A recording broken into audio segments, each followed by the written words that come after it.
Sungai Kim ialah sebuah sungai yang terletak di Pasir Kudan, Johor. Sungai Kim menghubungkan antara Pasir Kudan dengan Masai. Sungai Kim sepanjang 15 km yang mengalir masuk ke Selat Johor. Pencemaran air yang berlaku pada 7 Mac 2019 yang berpunca daripada buangan sisa kimia di Sungai Kim.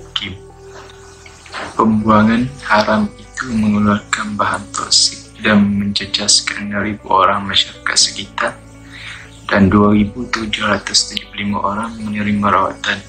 Kebanyakan mangsa ialah pelajar sekolah. Terdapat beberapa punca yang menyebabkan berlakunya pencemaran air ini dan kesannya amat buruk kepada manusia dan juga hidupan di sungai. Justru itu, pihak kerajaan perlulah mengambil langkah yang sewajarnya untuk menangani pencemaran air ini.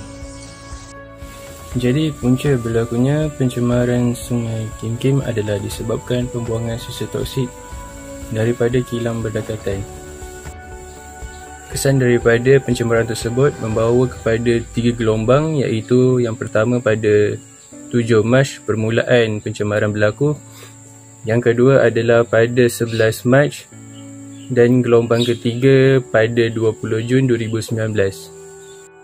Jadi 11 Mac 2019 berlakunya pencemaran Sungai Kim adalah disebabkan cuaca panas dan angin yang kuat, menyebabkan hal keadaan ini bertambah teruk. Punca seterusnya adalah disebabkan penemuan sisa toksik dan penghapusan yang lewat daripada pihak berkuasa. Hal ini menurut Ketua Pengarah Jabatan Bomba dan Penyelamat, penyebaran tidak akan berlaku sekiranya bahan kimia ditemui awal dan dapat dihapuskan dengan segera. Jadi penghapusan bahan kimia yang lewat ini disebabkan oleh mereka menganggap tidak lagi reaktif bahan tersebut dan juga menganggarkan kos yang terlibat adalah tinggi, iaitu sebanyak 6.4 juta. Manakala gelombang ketiga yang berlaku pada 20 Jun 2019 disebabkan oleh pencemaran sungai yang tidak dibersihkan sepenuhnya. Hal ini menyebabkan masyarakat setempat berasa tidak selesa akan bau yang terdapat pada persekitaran sungai. Antara punca pencemaran di Sungai Kim ialah sisa buangan domestik. Sisa buangan domestik ini terbahagi kepada dua, iaitu sisa organik dan bukan organik. Sebagai contoh, plastik, botol, kertas, sisa-sisa makanan.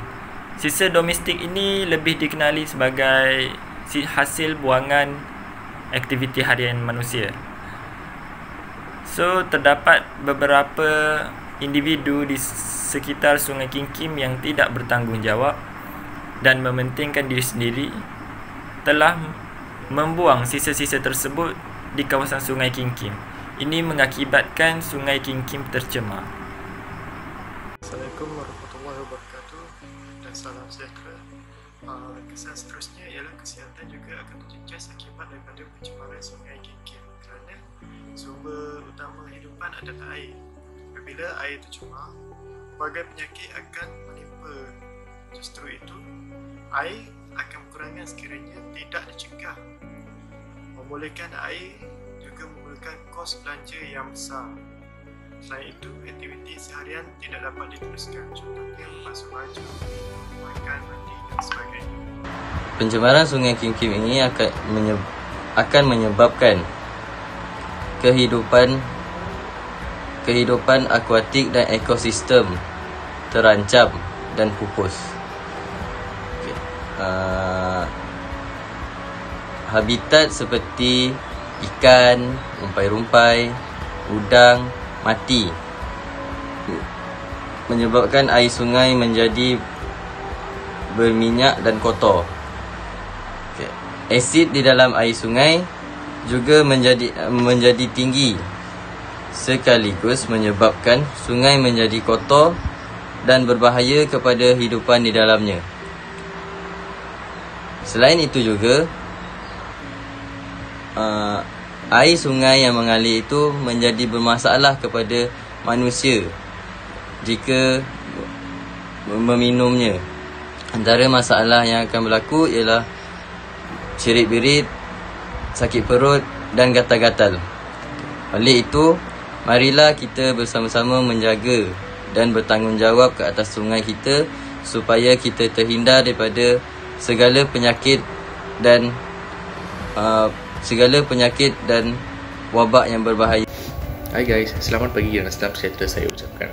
Terdapat beberapa langkah yang perlu diambil bagi mengatasi masalah pencemaran sungai. Langkah pertama ialah kerajaan harus mengadakan kempen Cintai Sungai Kita. Hal ini kerana kempen seperti ini akan menumpukan kepada kerja kegotong-royong membersihkan sungai di samping mengeratkan hubungan sesama masyarakat. Langkah yang kedua ialah kerajaan harus menguat kesangan undang-undang yang sedia ada. Hukuman yang berat harus dijatuhkan kepada individu yang mengotorkan sungai supaya ia dapat memberi sebuah pengajaran yang betul kepada individu tersebut. Langkah yang ketiga ialah peranan pihak sekolah. Pihak sekolah haruslah mengumpul nilai-nilai murni dalam penjagaan sungai kepada pelajar-pelajar. Pihak-pihak sekolah boleh mengadakan ekspedisi untuk melawat sungai yang tercemar bagi memberi kefahaman kepada pelajar dengan lebih baik. Maka ketiga-tiga langkah haruslah dipatuhi untuk mengatasi masalah pencemaran air di negara kita. Malaysia sememangnya negara yang pesat dalam pembangunan. Di sebalik perkara tersebut, berlakunya pencemaran alam.